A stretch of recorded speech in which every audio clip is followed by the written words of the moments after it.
Hello, everyone. Welcome back to another exciting and inspiring episode of the Inspired Life Vancouver. I'm your host, Zara Durrani. It's been such a pleasure and honor to bring you exciting locals, Canadians who are making a positive impact in their communities. Joining me today is an entertainer who is definitely bringing lots of smiles to many of you. He's been in some of our favorite TV shows and movies, and I know my brothers and cousins who are watching the show right now are gonna get super jealous because he was Ryu in Street Fighter. He was in Altered Carbon, he has a new project, and he's also worked with some of your favorite actors, including Brad Pitt in The Big Short. I'm talking about none other than Byron Mann. Byron, welcome. Great to be here. Thank you for joining. I was going through your list of IMDb credits. It is unbelievable. You've worked around the world. I have. In fact, I just kind of came back from Korea. I was working in Korea for the last couple months, working on a Korean film, and that was a first for me. It's a highlight, naturally. So yeah, it wasn't planned. This career is not planned. It just kind of happens as you go. So was that film in Korean, in English, in Cantonese? Well, interesting you mentioned that because when we got the offer, neither my manager nor myself kind of knew what was happening because I don't speak Korean. I'm not Korean. Why are they offering me this film? And so as we found out, it's actually based on a real story about how a major American investment bank kind of acquired one of the biggest beverage companies in Korea. So the movie has Korean and English, and so I'm the English. Got it. Yeah. Now, you've worked on so many big Hollywood productions, such as Skyscraper. Yeah, which was shot here in Vancouver. Yes! In Surrey. I know! Yeah. My family is in Surrey. Literally, my brothers and cousins are like, no way you're sitting there talking to him right now. I, first of all, also really want to say that I'm a big fan of Street Fighter. Oh. So Street Fighter and Super Mario Brothers, as video games, were the only games I could play. And the Street Fighter was the only game that I could win against my brothers and cousins because I would just hit I had no idea what I was doing. I would just hit a bunch of buttons and they're like, she has no idea what she's doing and she would win. And I saw some of your fight scenes and how ripped you were. Well, I want to tell you something. Street Fighter was also partially shot in Vancouver. Did you know that? No. I don't think people knew that. No, I did not know that. In Burnaby, Okay. to be exact. Wow. And it wasn't planned. Okay. It wasn't planned as part of the shoot. We had to get there because it's a folklore, but it's I'll tell you the condensed version. Please do. It was a very big shoot. It was one of these early movies that came out of video games, right? I think the first was Super Mario Brothers, and then it was like Double Dragon, and then it's Street Fighter, and I think we were shooting alongside Mortal Kombat at the same time. So this is new territory for the film business. So make a long story short, we were shooting in Thailand, and then we shot in Australia. That was planned, but when we got to Australia, we ran out of time. When we wrapped in Australia, we should have wrapped the film. However, about 20 pages leading to the finale had not been shot. So we were wrapped and we were sent back home to LA. Wow. So nobody knew what was happening, but everybody knew that we had to finish the film somewhere. Of course, a month later, we get a call. You guys are going to Burnaby. That's not that far from Los Angeles. Same time zone. To finish the film. Yeah. So we all went to Burnaby in a suburb outside of Vancouver, and we finished the film there. And we were there for about a month. And we recreated the whole tunnel, the whole interior in a studio in Burnaby. And that was really my first time in Vancouver. In Vancouver. I remember. And you've done so many projects here. I mean, I forgot to mention Wu Assassins, of course, and Rush Hour, and in Canada, you've worked on so many projects, including Hell on Wheels. Because, like I said earlier, your list of credits, your body of work, it's truly unbelievable. Now, with everyone who comes on the show, I love talking about how they got started. Like, what inspired you? Were you one of those people who at the age of 3 or 4 was like, I'm going to be an actor and I'm going to inspire audiences? Or you accidentally ended up in this industry? Well, in short, I ran out of things to do. That's kind of how I got into the film business. I did acting in high school, but never thought that it would be a career because you didn't think that it would be possible, you know. And so I was studying to be a lawyer, and I saw that on your IMDb. Yeah, I was in law school, and I was going to be a lawyer, and then until I started, you know, of course, you know, like most people, you have no idea what being a lawyer is. You know, I thought being a lawyer is what they do on Boston Legal. You give these impassioned speeches every day, like literally every day in front of a jury. Right? I said, that looks good to me. Yeah. But turns out that's what most lawyers don't do. You know, most lawyers stay in their office for 15 hours a day and they write out these perfect contracts. So when I found that out after my first year in law school, you know, the summer internship, and the senior partner sat me down and basically said, Byron, you should do something else. Yeah. It was no malice. It was just a very candid talk. He says, you should do something else. This is not for you. And he asked me, what do you want to do in life? What do you enjoy doing in life? Life is more than just being a doctor and a lawyer. And I said, I have no idea, but I kind of enjoyed acting in high school. That was really fun for me. He says, well, you're going to school in Los Angeles. Why don't you just try it? That's where Hollywood's at. So I tried it. So I used my second and third year in law school to really pursue acting. That's on the side. Funny. I actually saw that this morning about you studying law. So last year, I was working at a law firm. Oh. I got a COVID job. I was not a lawyer, okay? I call it my COVID job. I worked at actually 2 different firms. And I was like, okay, this is me adulting. You know, like, I've had my fun. I've done the work in fashion and the entertainment industry. Now I'm just going to get serious. And literally after a couple of months, a month and a half after turning 40, after a long weekend, I had a moment that I was like, this is so not in alignment with who I am. Did you have that talk with the senior partner too? No. Well, kind of sort of those talks. Since then, they've taken me out for lunch and they're like, you're too much of a free bird. Yeah. And so many people who knew me through the fashion industry or magazines that I wrote articles for, they're like, Zara, you're a free bird. That's right. This is not for you. You can't be like, you know, sitting behind a desk. That's doing. And there's a lot of trust in pursuing the artistic life, you know, trusting in the universe, in yourself, in your abilities, and the fact that the right opportunities and people will come to you. So did you have, because being South Asian, and I'm sure it's sort of the same perhaps in your family or not. For us, the careers were doctor, lawyer, engineer. Right. School teacher. Okay. Maybe a nurse. And if your boy go to the military. You know, there was like these kinds of careers. So if you're to say an actor in my family, they're like, that's a fun thing that you do in school or in college. And then you have to get your grown-up job. That's right. Did you ever hear that in your family? No, or were they pretty supportive? No, they didn't know what I was doing.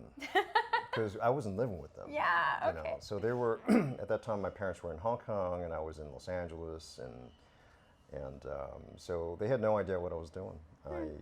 They thought I was just finishing law school, and which I was, but I was really pursuing acting on the side. And still to this day, they don't know too much about the film industry because they don't watch movies. But they know I'm an actor because their friends tell them about, oh, your son's been in this movie. And But you don't send like pictures. You're like, oh, here I am with like, with some of the biggest stars in the world, or here I am in Calgary shooting Hell on Wheels, or this show. I got to tell you a story. So this was a while ago in the beginning of my career, and I did this film in Los Angeles, and big studio film. And I brought my father. I don't know if my mother was there, but I brought my father, and I was filming with the lead in the film, right? And it was just a two-shot, and the camera kept panning to the lead because he's the lead, and my father, who's sitting behind the camera, says, like, how come the camera's always on this guy? I said, Dad, that's Richard Gere. And he said, who's Richard Gere?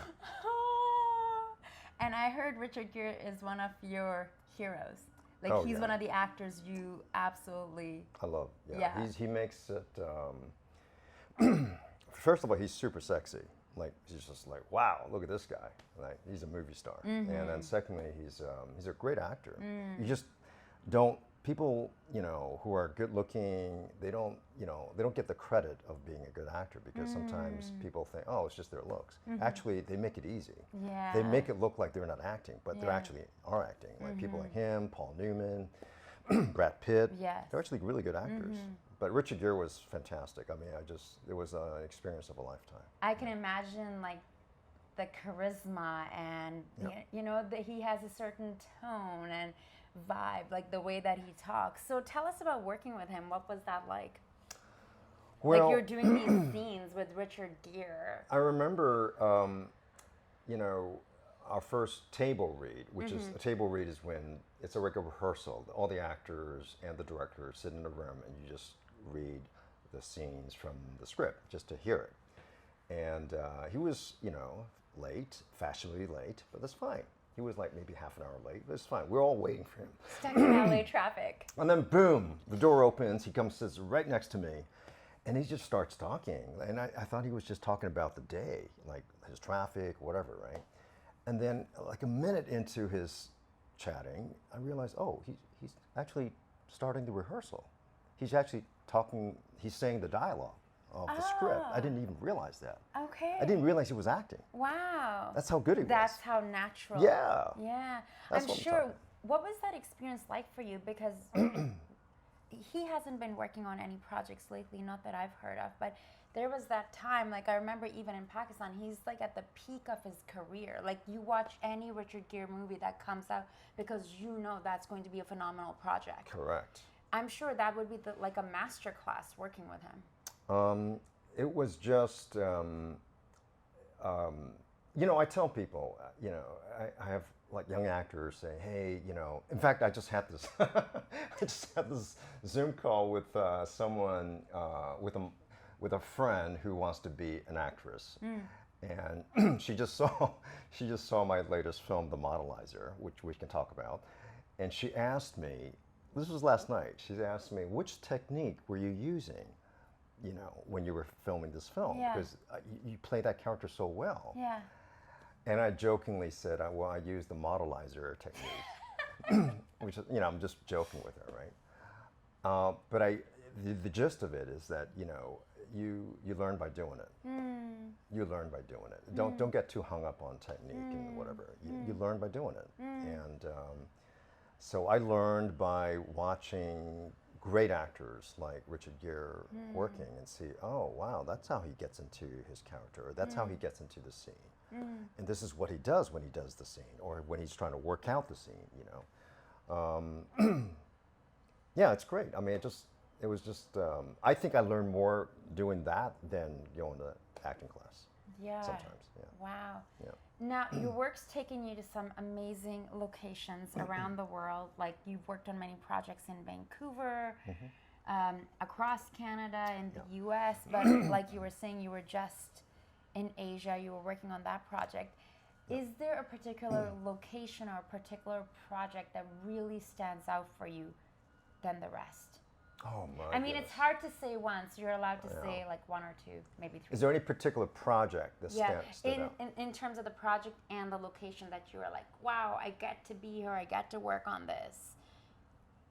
Wow, my goodness. I mean, that's like, trying to name your favorite child. Don't think about it too much. Just just off the top of your head, that your heart's like, yes, that was the day. Hell on Wheels Yeah. was one of them. Hell on Wheels is a story about the building of the railroads in the 1800s. And I still remember getting that call, and I was in Hong Kong at that time, and I was getting a call. I was literally at the headquarters of HSBC Bank doing banking that day when I got that call. Say, we have an offer for you to be in this series that shoots in Calgary for 6 months. And had you even heard of? And it's like... called Hell on Wheels. Ah. And I said, what is Hell on Wheels? Is it a motorcycle show or something? I didn't know about the show. No, it's a Western. Oh, okay. Where's the shoot again? Calgary. I was going, all right. Where is that Yeah, exactly? where's that exactly? I mean, is it Edmonton or... Yeah, I've never been there, right? Yeah. I've only been on either coast, Toronto, Montreal, or Vancouver, right? Yeah. So it was like a new part of Canada to me, Yeah. right? And I was like, I usually know someone in each city in the world. I don't know anyone in Calgary.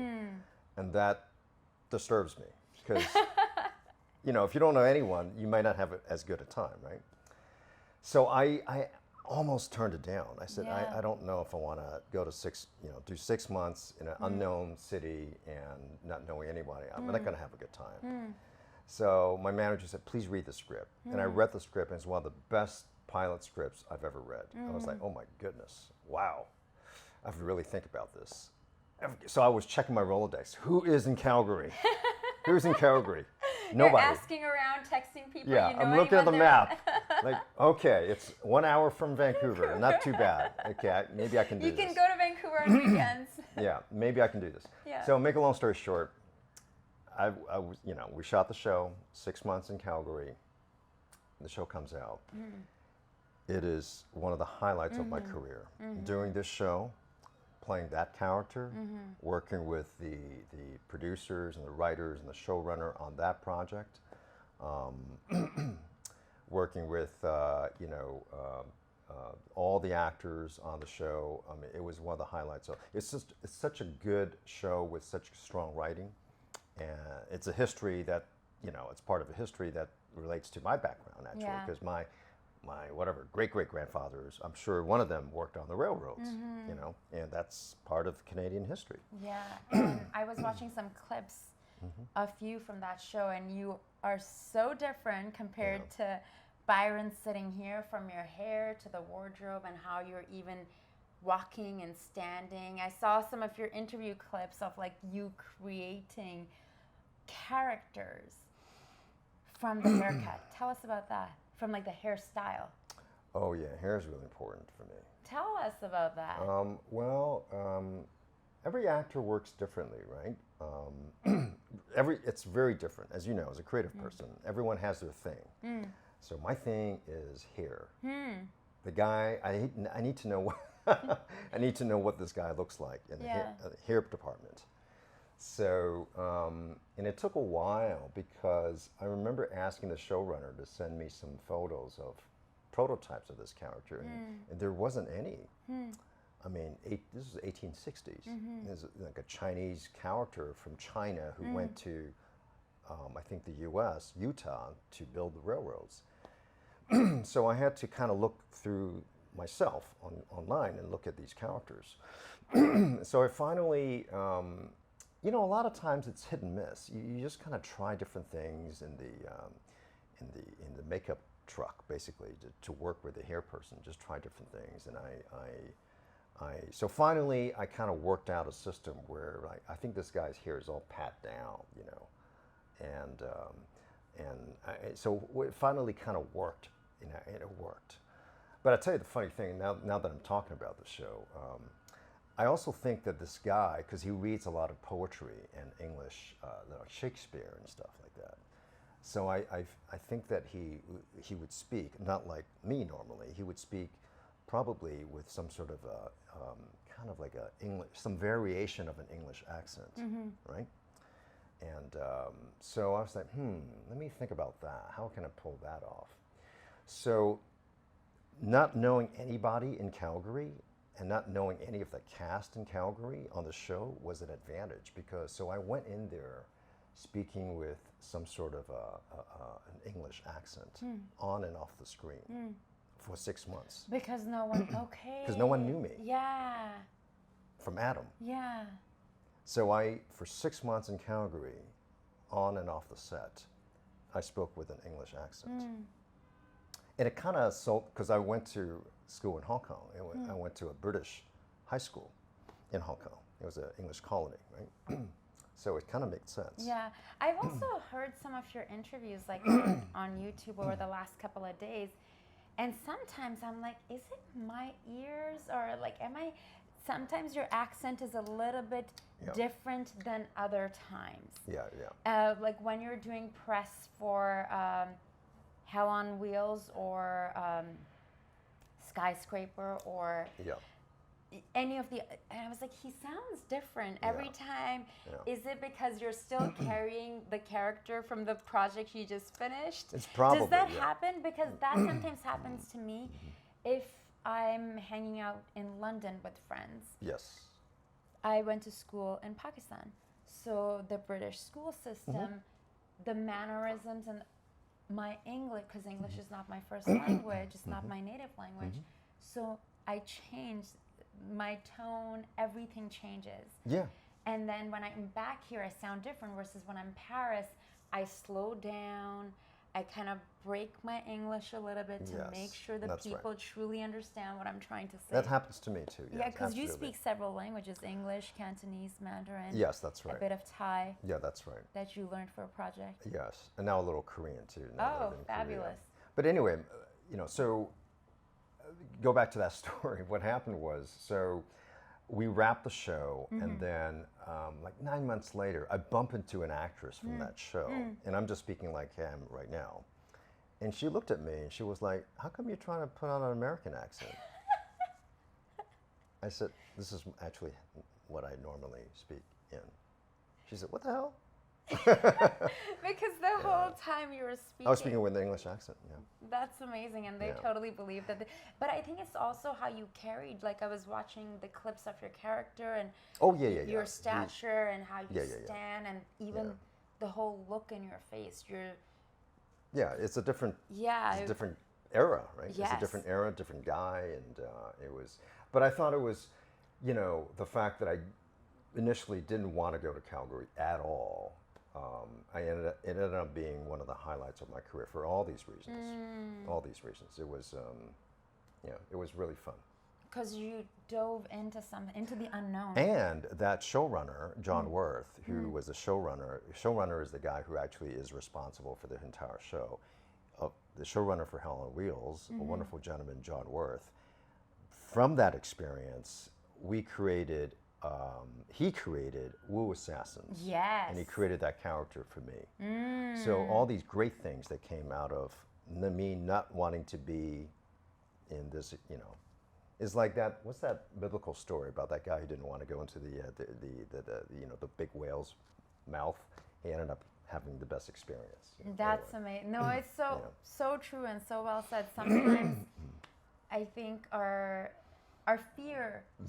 The voice of fear versus it is that experience that you're gonna learn the most from. That whatever you're like, I don't know, should I go there? Should I go to this dinner party or to this event? That's right.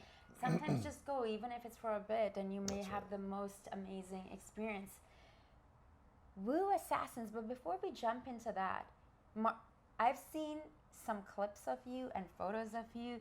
It looks like all you eat is protein and all you do is work out all day, every day. And you are there's muscles where you're like, you have muscles in that places? Tell us about that. And I heard for Altered Carbon, you did some crazy training. Yes. Well, what do you want to talk about first? You want to talk about your training? Are martial arts, fitness, a big part of your life? Do you do this consistently?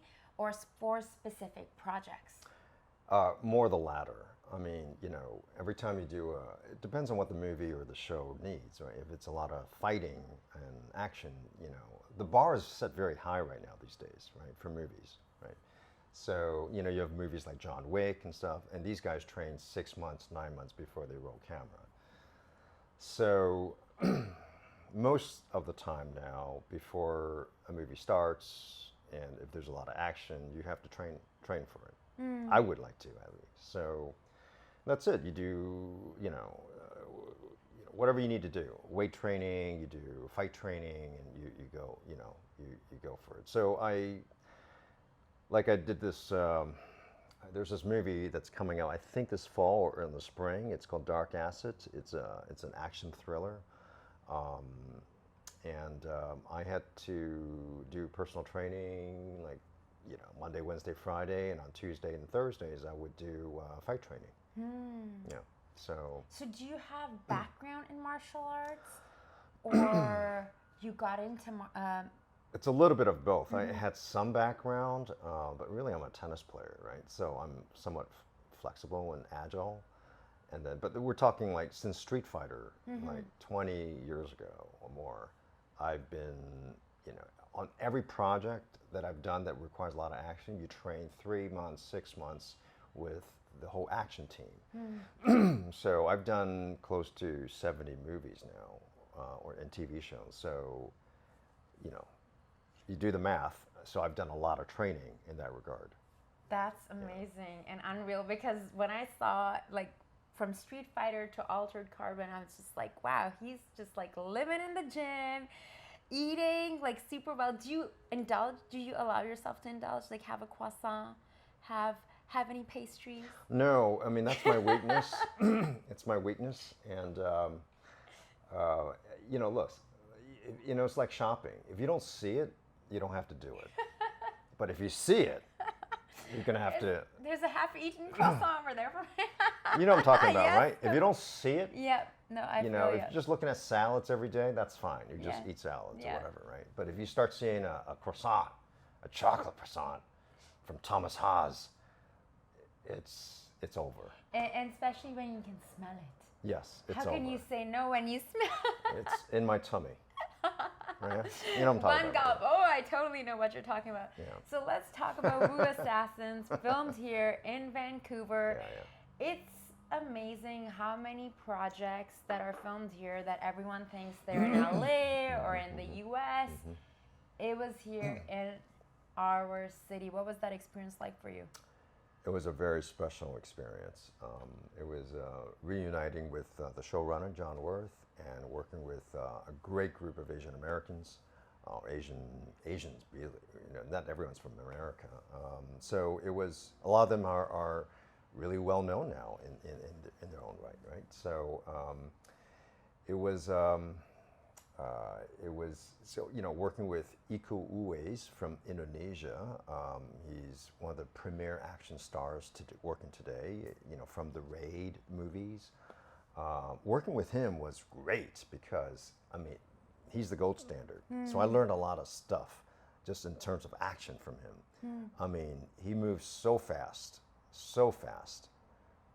that just to be keeping up with him was like a highlight for me. Right? So that was great in that respect. And then working with people like Catherine Winnick, you know, who's Canadian from Toronto, you know, the great Catherine Winnick. And she directed this one episode that I was in. And seeing her, an actress, becoming a director and directing with such great command and poise and subtlety, it was like, okay, maybe I can do that one day, you know. So that was just great. And then of course, all the friendships that you make, you know, with all the actors and actresses on the show, it's amazing. And you know, working with a guy like Tai Ma, who I've worked with many times, who's also Canadian now, it's just fantastic. It was a really great experience. And I got to see you guys both together on stage. That's right. Last weekend. That's right. Yeah. So that was great. as you were mentioning Wu Assassins, and I know Vancouver in wintertime, we can get a lot of rain. You're shooting like normally a film set, you're working long hours, like 12 hours if you're lucky. I know on CW shows it used to be like I've worked 16, sometimes 18-hour days. What do you do for self-care? For example, if you're in 4 to 5 days a week, and how are you doing self-care in between scenes or while you're on set? And what does that look like for you? Coffee. Coffee. Very strong caffeine. Yeah. I am coffee, coffee is me. That's my motto. Yeah. I mean, on long days like that, Yeah. I would drink maybe 3 or 4 cups of double or triple shot cappuccinos. And then you're buzzing. I don't recommend it You're to ready everybody. to go. I'm one of those people who's like, Tiara knows, I'm like 1, 2, this is probably a cup number 3 today. Yeah. So that keeps me, because people don't realize when you're on camera, you actually have to really be alive. You can't be like asleep, you know, because the camera is close on you, right? Yeah. If you're sleeping, the camera can see it, right? Yes. So Well, that could be one show where it's just like, you know, snuggling up here, blanket, asking questions, half asleep, half awake. I mean, if you start dozing off in your eyes, the camera sees it. Like, what is this guy doing? You know? So that and taking a nap. Yeah. Taking naps, and then, but it's survival. I mean, it's when you're doing 15-hour days, every other day or every day, it's a different type of experience, and you have to. It's a very monastic experience, meaning you gotta have to survive it. But it's great because it's doing what we love, and we're telling a story, and it's demanding, but it's fine. You're telling a story, and it's an honor to be able to do something like that. But yeah, to answer your question, it's coffee and sleep, basically. Yeah. Do you meditate? Do you like journal, read in between scenes? Definitely don't journal between scenes. Or like on weekends? No, I used to do that when I was very young, but I don't do that anymore because I'm lazy. But I do think, I read something that Chris Nolan, the director of Oppenheimer, said recently, and I've noticed that. He said he doesn't, apparently he doesn't carry cell phones with him wherever he goes, and he doesn't really allow actors to bring cell phones to the set. I'm not exactly correct on that. That's what I think I read. And the reason is that he says a lot of times during the day I would have good thoughts about the story, about my life, whatever, and I would jot those thoughts down. So I don't want to waste my brain cells or brain power on checking on latest Instagram feeds of other people during the day. And I think there's some wisdom to that. Oh, I would agree. I did an experiment. We had a guest on the show, and he was telling me, I met him in Uzbekistan, and he said that for the first couple of hours in the morning, he keeps his phone on airplane mode, wakes up, journals, meditates, works out, and then checks his phone. So I did that, and it lasted for about 7-8 days. It was great. Oh, okay. And now that experiment is over, I may go You're okay. I may go back to it, but I completely agree. The phone is an addiction. It is that thing, and especially when you're filming, you're like, what's happening? Are the people going to show up? Oh, I see. You know, that kind of, but it's certainly a thing of who said, who's saying what on WhatsApp? Like, because I have friends around the world. But I think it takes discipline to have the... Are you saying you're an Instagram addict? Guilty as charged. Guilty as she zooms in. It's addictive, isn't it? Yeah. It is totally addictive. Okay, let's talk about working with The Rock. Oh, okay. What was that experience like on Skyscraper? Well, okay, interesting. I actually did not on Skyscraper, which we filmed in Surrey, a suburb outside of Vancouver as well, for Hong Kong, believe it or not. We actually didn't work a lot. Most of my scenes weren't with him. All right.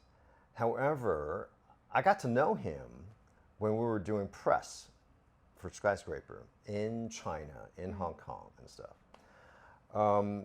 He is, as advertised, he's one of the hardest working guys in our business. His success, is gotten not by accident. People work their buttocks off to get to where they are. And I mean, I think he wakes up, 4 or 5 in the morning, and he works out 2 hours. That's his meditation, right? Before he starts his day. And so, I got to see it in close, up close and personal, how hard he works,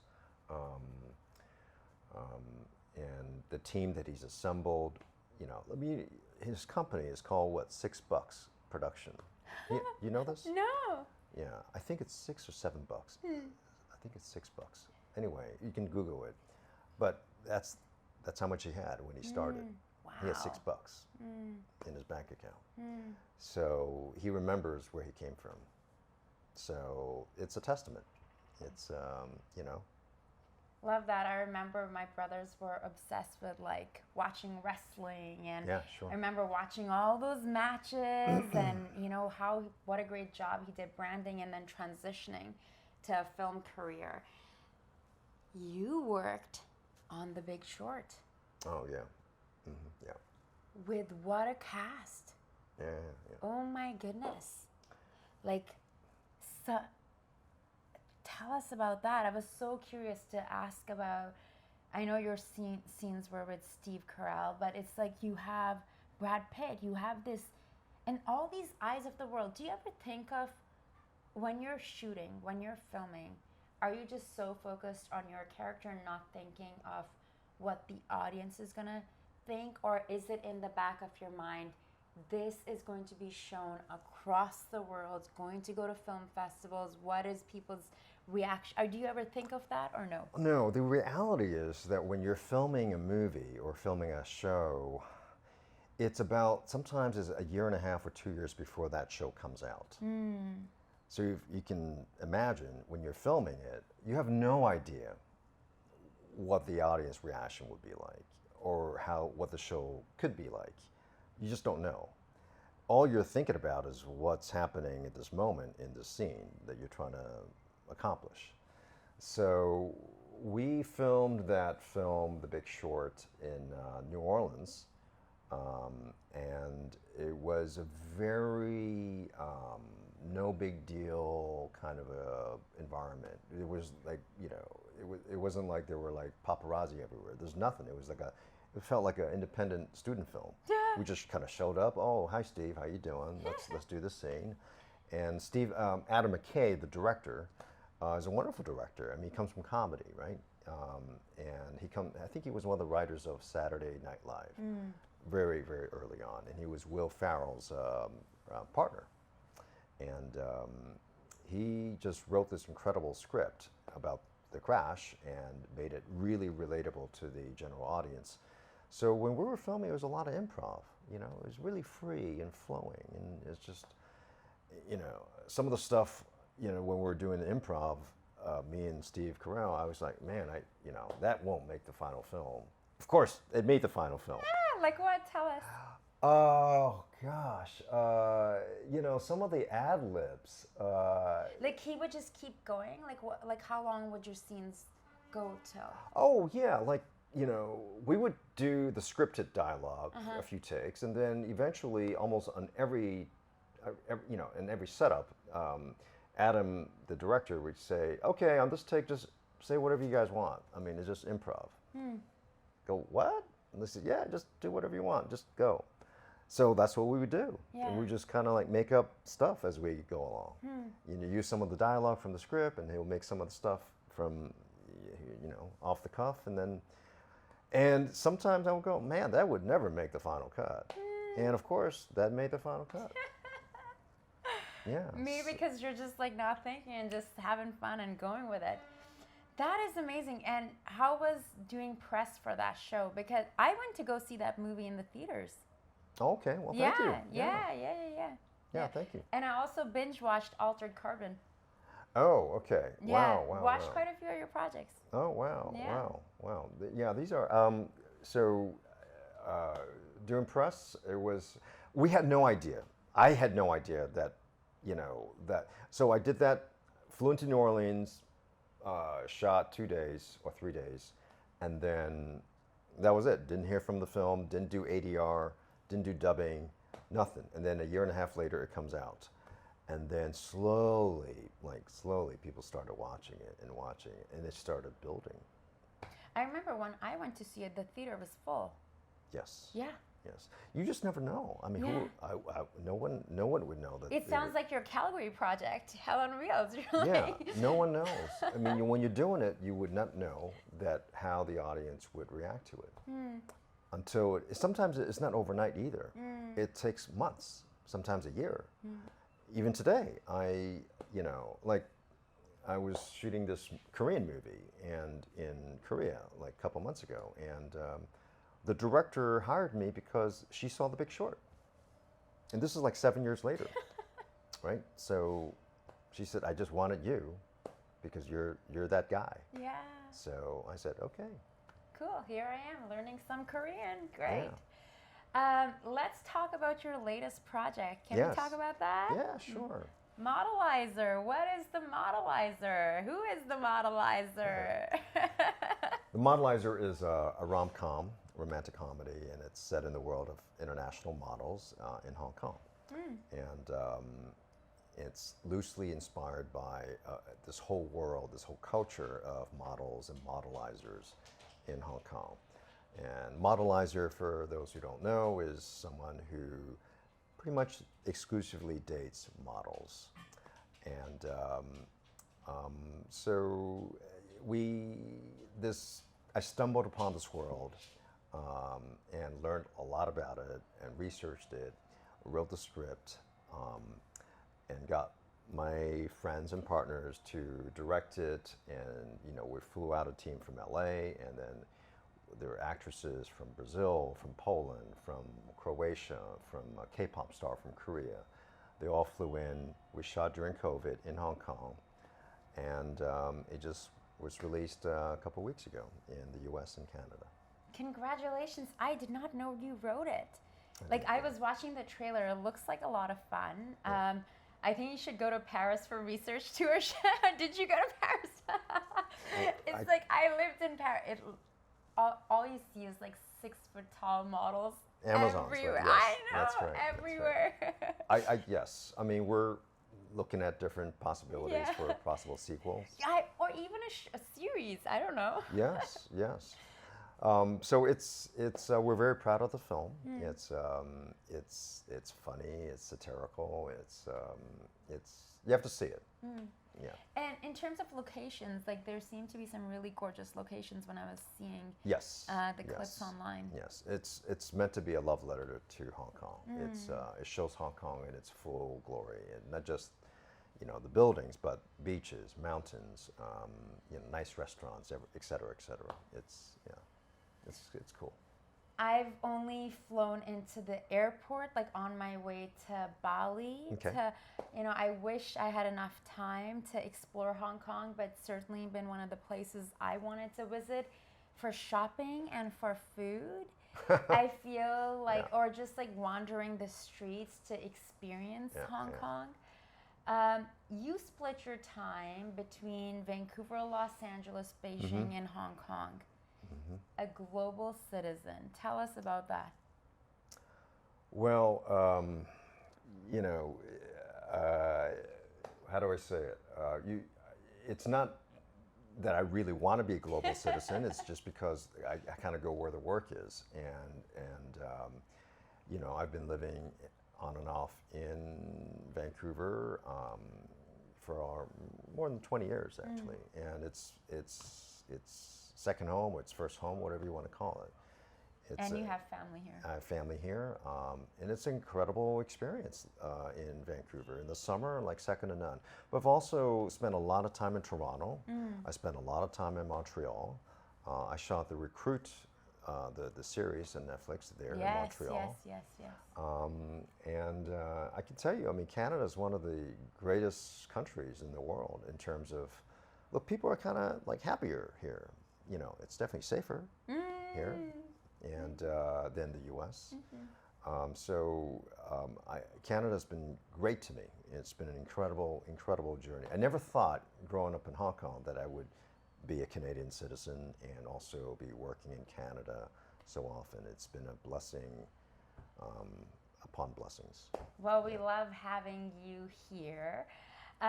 Before we let you go, our show is called Inspired Life. I love finding out from everyone where they get inspiration from. What inspires you in life?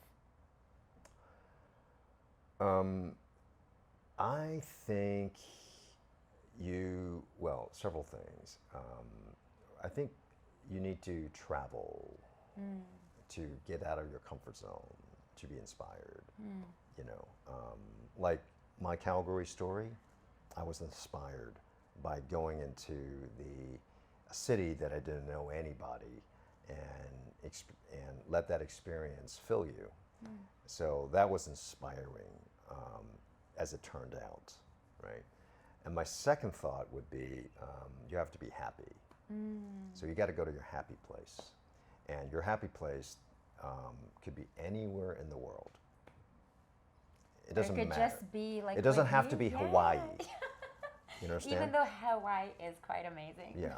It could be Bombay. Yeah. If that's where your cool friends are. You know what I'm saying? It's your happy place.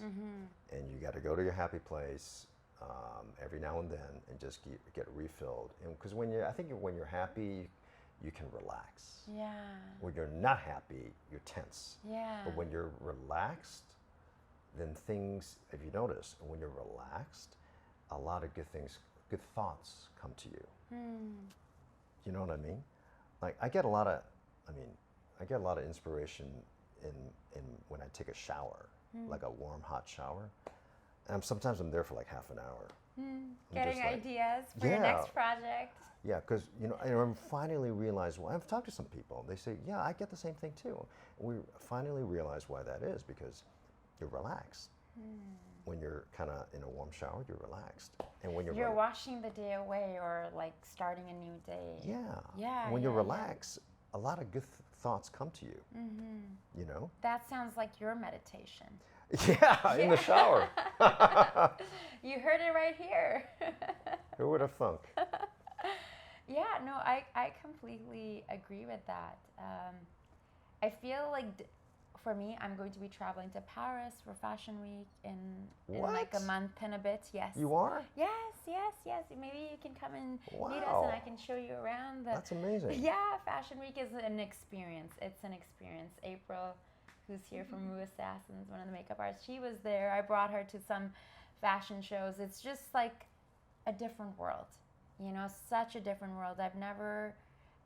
The first moment I went to Paris, I remember walking on this bridge called Pont Alexandre III, which was Russia's gift to France.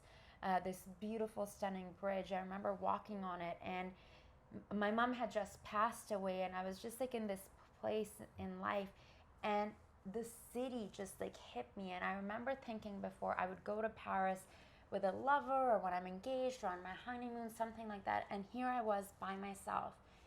And a thought came to me, this city is my lover. Like, this is my love. And there's so much beautiful architecture and art and people watching. And I'm sure there's other places in the world like Egypt or Hong Kong or other places I haven't been to in Africa that would move me in different ways. But Paris really affected me immensely. And it's an old city, and I think there's something really beautiful when you go to, cities like Rome and...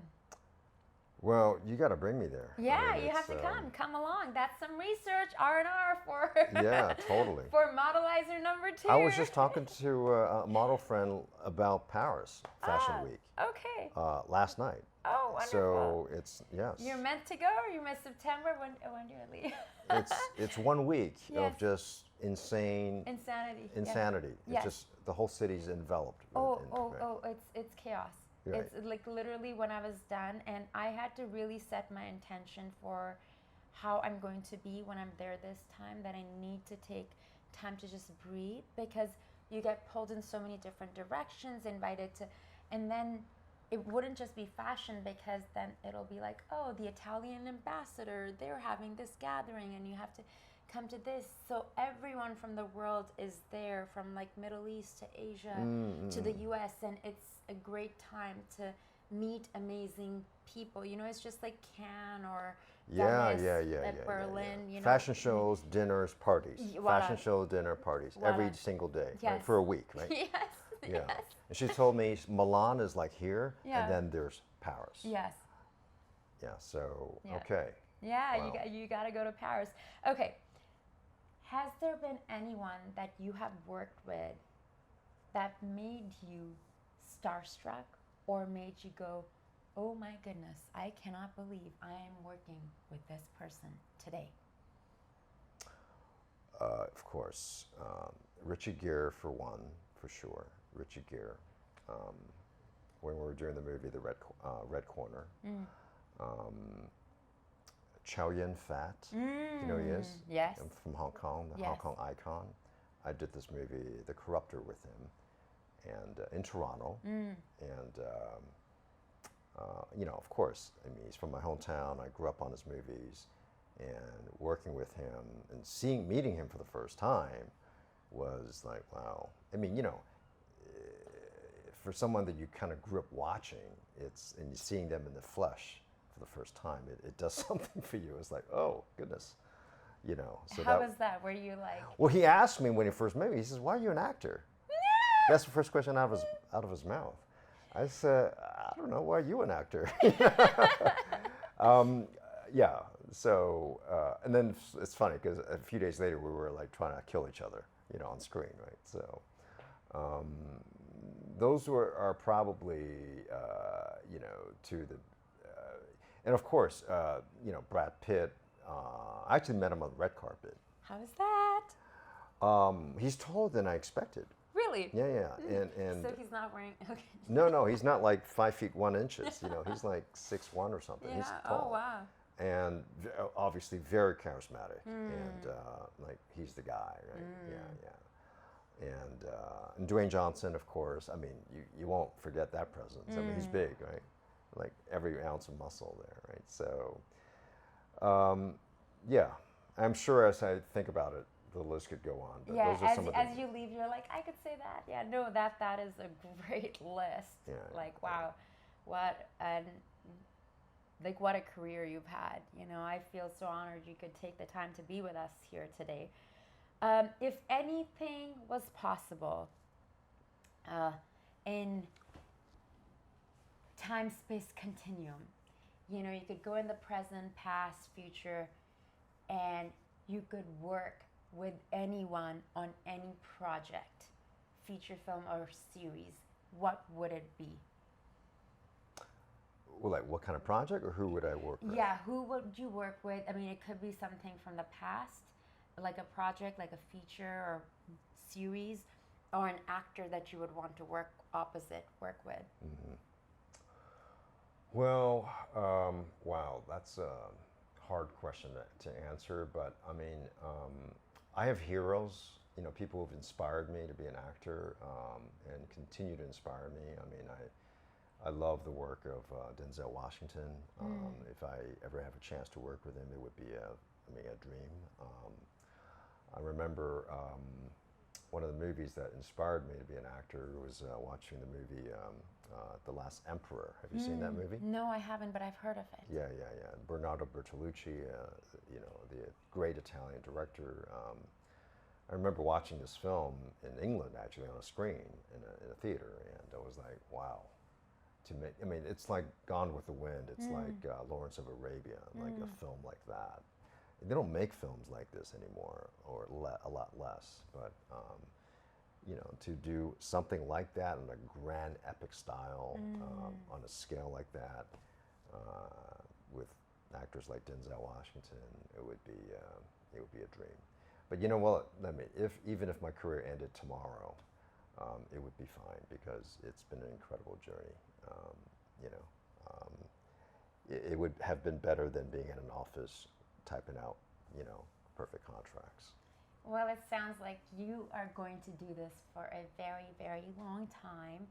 I appreciate you taking the time to join us today. Yeah. And if you guys felt inspired, make sure to get in touch and check out Byron's latest film, The Modelizer. Thank you so much, Byron. Thank you for joining us. Great to be here.